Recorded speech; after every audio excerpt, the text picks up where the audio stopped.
not, man. I was always a good athlete growing up as a kid. I played baseball. I was always kind of, in the newspapers, man. Always was kind of excelling at athletics, and really early on in my life, I found drugs and alcohol, and it's probably around 11 years old, and kind of took off. Kind of started my, the course of my life where I was just kind of getting in tons of trouble. I continued to play sports for a little while, but then eventually the drinking and drugging took over, and by the time I was 13, I quit all sports. Because all I wanted to do was party, man, drink, get high. And in my life, from about 13 to 20 years old, completely spiraled. I was at a point by the time I was 15, I was taking OxyContin, LSD, snorting coke, all of the above, man, and I was hooked. It was what I woke up every day to do. Was just get high, completely controlled my life, and from there it just got worse and worse, And by the time I was 20 years old, I found myself, doing things I said I would never do. When I was a little kid, I said I would never be, I'd never, smoke crack, do any of these really hard drugs, and I found myself at 20 doing all these things, stealing from my family, stealing from my friends. I was unable to hold a job anymore. Could not show up, and I literally woke up every day just to drink and get high. That was how small my life became, and definitely got to a point where I wanted to die. When I wanted to die, I felt like there was no way out. I thought that I was just gonna die doing what I was doing, and I kind of accepted that, in some sick way. I accepted, like, this is it. And I was fortunate enough. At that point, I'd become so desperate, man, inside, man, that I reached out for help. And got into a rehab at 20 years old, and walked into that rehab not knowing what was going to happen to me. I didn't know what was to come in my life, but I knew I had to stop doing what I was doing, or I was going to die. And that's where I found fitness.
I did a CrossFit competition in late February of 2013, and trained really hard for this competition, man. Killed it. I won the competition. Was feeling really good about myself, but at the same time I was feeling really, really weird. Like, I was feeling kind of sick. I didn't know what was going on with me. Fast forward 2 weeks, I lost 15 pounds. I could not sleep anymore because I was up urinating so frequently that I couldn't sleep. I started getting blurry vision, I started getting disoriented, and I finally, on March 11th, 2013, I drove myself to the emergency room and walked into the ER, just thinking that I needed some fluids or I was really dehydrated or something, and they took my blood sugar, and my blood sugar was so high that they could not read it on a meter. My blood sugars were over 1,000, and right off the bat, my life changed forever, and I was diagnosed with type 1 diabetes. And I remember sitting in the hospital just so terrified, and I didn't know what was going to happen to me, man. It was scary, really scary. Spent 3 days in the hospital. Got out, it took some time for my vision to come back. My blood sugars were so high, my vision was all messed up for about 3 weeks. And finally my vision started to come back. It was very scary to work out, because now I had to relearn my entire body. I didn't know if I was having high blood sugars, low blood sugars. It was a totally life-altering experience. And in time I started getting back into working out, and just right off the bat, man, I started just, PRing on all my lifts. I felt stronger, felt healthier, started putting on a little more muscle mass. And that's where a friend introduced me to Instagram. I went on Instagram and I saw these people doing these crazy handstands. I saw guys like on Bar Stars. And I was like, I want to be that guy, man. I want to do that stuff. And when I first started, man, that was about 2 years ago. When I first started, couldn't even do a handstand. I could barely do a muscle up. Couldn't do any of this stuff, man. I set my mind to it. I was like, I'm gonna be that guy, man. I'm gonna be that guy doing those cool tricks, man. Backflips, handstands, planches, all that stuff. And slowly but surely over time, putting a lot of hard work and dedication to it, man, I started to accomplish it.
Having a lot of trouble with drugs and alcohol, I would tell them, the first step is asking for help.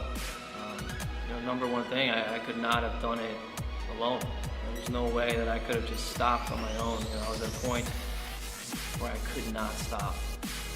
So the first step for me was asking for help, and from there, there are a lot of options.